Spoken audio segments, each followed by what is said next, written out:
The water's so powerful it sent cars downstream. More than 100 homes damaged, this one floating while on fire, crashing into a bridge. Thousands without power, rescuers searching through the night. It was her and her son. There's a lady, she's about 80, she's crippled. And we got to get back and get the rest of her family. The water has come down a little bit, but homes are still surrounded, and authorities say in some parts it is deeper than it looks. And even once the water cleared, the headaches continued. Hundreds of shoppers at this mall stranded overnight, rain washing away the road and their way out. Rescuers carrying some to safety. David, crews continue to search for those who are missing or in need of help. Authorities say it will be days before they will know just how much was damaged. David? Eva Pilgrim on the scene for us tonight. Eva, thank you. The other major story tonight, the global aftershocks after that vote in Britain, and for so many around the world, a stunning result. It's happening, people. Deciding to leave the European Union. It's coming to an end. Wall Street here at home plummeted Wake up. 600 points. The faces in Britain, those who thought there was no way this could happen. Then another surprise, the Prime Minister of Britain announcing his resignation. NWO. Back into 10 Downing Street, his arm around his wife after he told the people of Britain he was leaving. Here in America, fear over Americans and their savings. Faces on the floor of the Dow. The Dow ending the day down more than 600 points to end what was a very tumultuous day. And this evening, as the reality sets in, evidence that some British voters may be having second thoughts. One of the top Google searches in the UK, what is the European Union? Voters asking what it is they just left. ABC's chief foreign correspondent Terry Moran with the moment overnight the UK learned this was really happening. The epic decision coming after a long night of suspense that began the moment the polls closed.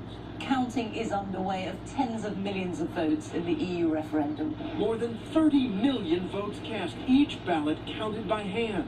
Within minutes, the first results and a sign of things to come. The northern working-class city of Newcastle barely voting to remain in the European Union. And nearby Sunderland, a landslide vote to leave. It's already sending danger as those first returns. See, they're separating from the New World Order. They see what's coming. They're trying to fix it. We should be trying to fix it too. And every hour made the pattern clearer. You can see it. Donald Trump's the way. Voting to get out of the EU. London and the suburbs voting to stay, and Scotland and Northern Ireland overwhelmingly pro-EU.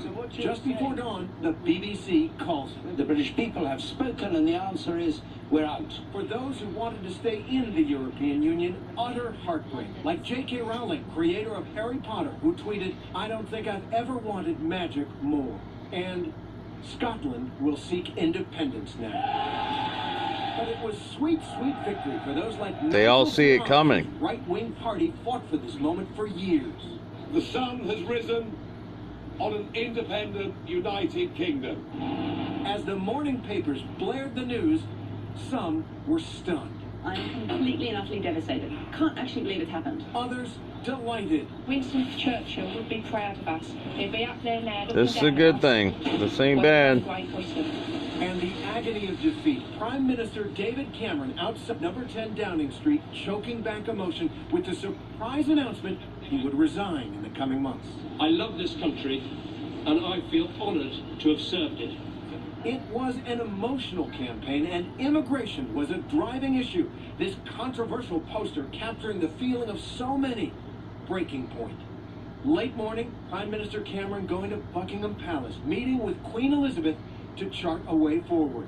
And a hangover, and in some cases, regret.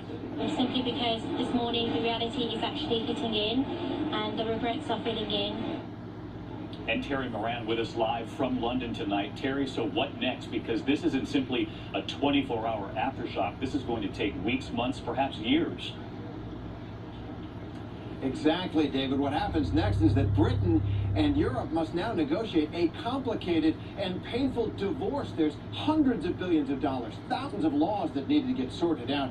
Britain wants to go slow on that, but today European leaders say they want Britain out for good as soon as possible. David? Terry Moran with us all day on this. Terry, The whole NWO thing. This number to keep in mind, 830